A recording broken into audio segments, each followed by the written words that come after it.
Salut à tous et soyez les bienvenus sur la chaîne qui déboîte. Je sais que vous ne me voyez pas derrière cet immense carton. C'est exprès pour faire la blague. À l'intérieur de cette immense boîte, il y a un graveur laser. Et je pense que la boîte est immense parce qu'il est livré quasiment déjà entièrement monté. Ce qui va être un gain de temps pour le test. Merci les gens de chez, je ne sais plus, Atheser, Atheser perdu, je ne sais pas, mais en tout cas, ce carton est king size et le laser à l'intérieur est à la hauteur de la boîte puisqu'il fait 20 watts. C'est le double du précédent qui faisait déjà lui-même le double du tout premier que j'avais testé. Ce truc est supposé pouvoir couper des planches de bois épaisses de 1 cm et demi.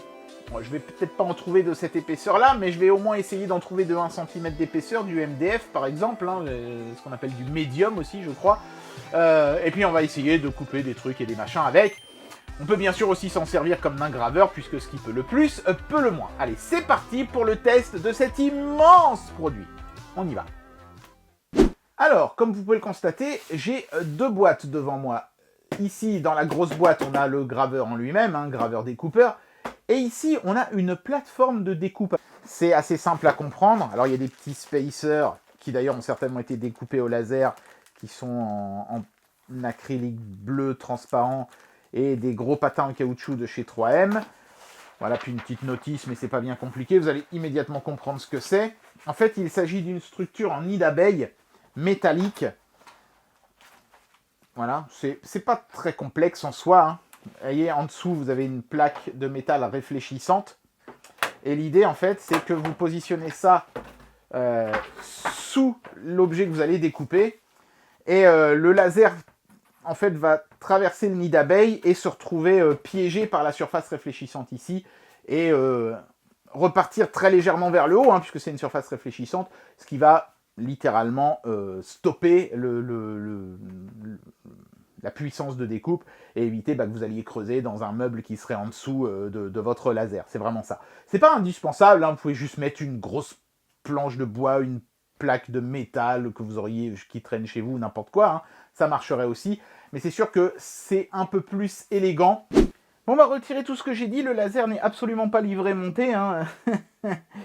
Youpi chouette, il va falloir le monter soi-même. Alors bon, c'est pas très compliqué, hein, c'est 4 montants à visser entre eux. Vous voyez ici le plus gros d'entre eux qui contient le panneau de contrôle ici et le bouton stop d'arrêt d'urgence. Je vous montrerai de toute façon tout ça dans le détail une fois que ce sera assemblé. Mais ce qui est intéressant de constater, c'est la présence de ce boîtier qui est en fait ce qu'on appelle un air assist, c'est-à-dire un élément qui va éliminer la fumée. Vous voyez, il y a un tuyau d'aspiration ici, aux alentours du laser. C'est pas un extracteur d'air, hein, ça ne vous empêchera pas d'avoir un extracteur dans la pièce où vous procédez ou d'être dans un endroit très bien ventilé, mais ça aidera le laser à ne pas être empoisonné par sa propre fumée. Au-delà de ça, dans la boîte, il y a un petit manuel d'instruction pour ce fameux boîtier que je viens de vous montrer, le manuel de montage du laser, qui est multilangue, avec plein de photos couleurs, bien fait, et le manuel d'utilisation du laser, qui lui aussi a plein de photos, et notamment qui vous explique les différents logiciels. Et ça, c'est très cool. Punaise, enfin des explications sur les logiciels. Regardez ça. Ça, je désespérais d'en avoir, parce que finalement, c'est pas parce qu'on achète un truc comme ça qu'on sait forcément comment fonctionnent les logiciels qui vont avec. Et jusqu'à présent, les autres lasers se disaient, vous avez qu'à apprendre tout seul, quoi. Et puis, petit cadeau dans la boîte, il y a cette plateforme en métal, qui en fait est une version cheap de la plateforme de gravure que je vous ai montré tout à l'heure. Et voilà le montage terminé, et ce graveur laser est vraiment un réel plaisir à monter parce que les sachets sont numérotés, vous savez, comme les petits jouets chinois là en métal. Donc on suit les étapes, 1, 2, 3, 4, à chaque fois il y a les visseries dedans, dans la notice c'est super bien expliqué.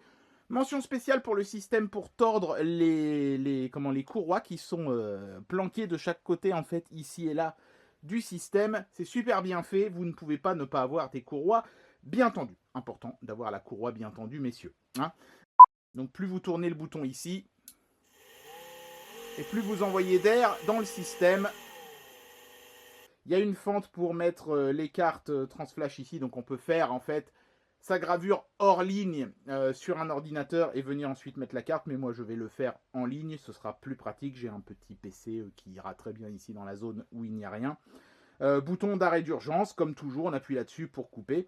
Je trouve ça un peu dommage que les câbles d'interface soient sur le dessus du panneau. J'aurais préféré que ce soit sur le côté. Moi, ça aurait pas gêné en plus pour appuyer sur le bouton d'arrêt d'urgence au cas où. Bon, c'est un petit détail, mais voilà, ça aurait été pas mal que ça, ce soit sur le côté. Ça aurait permis de peut-être un petit peu mieux cacher les câbles ou des choses comme ça. Ils ont mis la prise HDMI sur le côté ici, pour le petit écran, mais pas les câbles ici. Ils auraient pu les mettre de l'autre côté. Je sais pas pourquoi ils ont fait ça, parce que c'était peut-être mieux pour la ventilation de l'ensemble. Aucune idée. Enfin bref.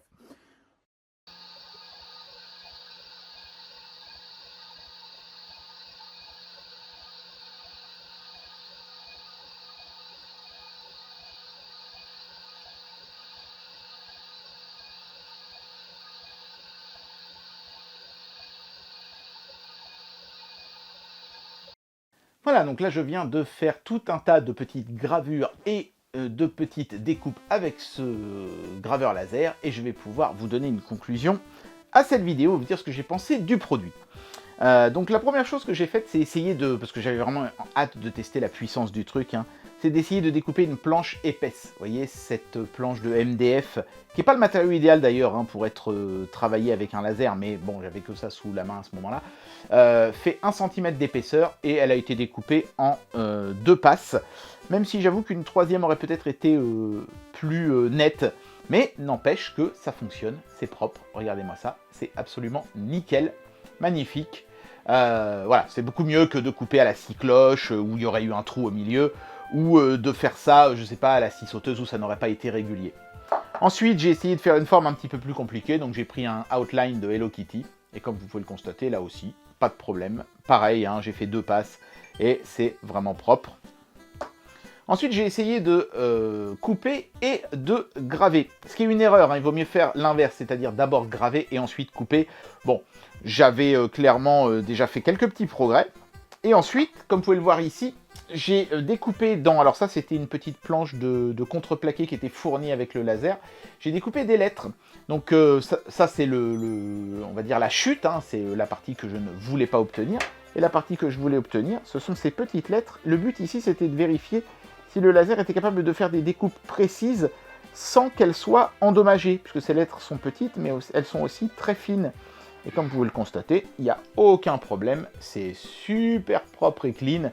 Donc franchement, si vous avez envie de faire des petites découpes comme ça, pour agrémenter, je sais pas, un cadre photo, vous voulez coller des petites choses, des petits cœurs, des machins, des trucs, vous pouvez les découper vous-même dans du contreplaqué, faire des trucs vraiment super sympas. Et avec, encore une fois, une précision et une propreté redoutable. Ensuite, j'ai décidé de revenir sur mon premier échec et de faire une gravure suivie d'une découpe. Et là, évidemment, quand on le fait dans ce sens-là, ça passe beaucoup mieux. Regardez ce beau logo Nintendo.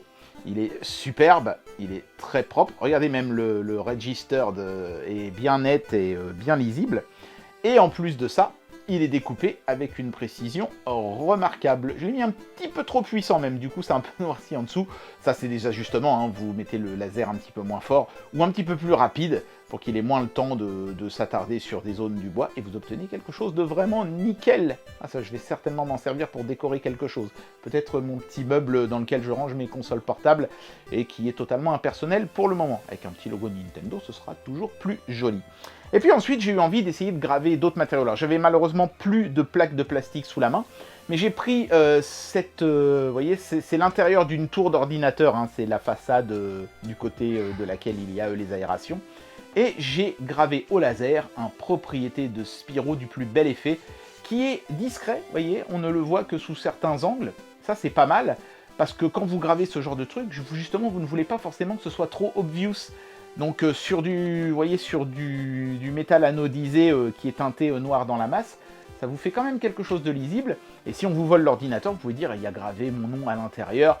Donc la personne qui me l'a volé va forcément soit avoir gratté comme un gros taré et avoir une énorme marque pour avoir essayé de faire disparaître mon nom, soit mon nom sera toujours lisible. Voilà. Donc c'est aussi une des applications de ce graveur. Vous pouvez après découper du plexi, mais alors ils en fournissaient une plaque transparente avec le laser. Mais le problème, c'est que je crois qu'il faut la peindre, il faut mettre une très très fine couche de peinture dessus pour pouvoir la graver, parce que sinon le laser, il traverse les parties complètement transparentes. Du coup, la pièce, je l'ai endommagée puisque le laser a fait n'importe quoi et la pièce s'est fendue un petit peu dans tous les sens.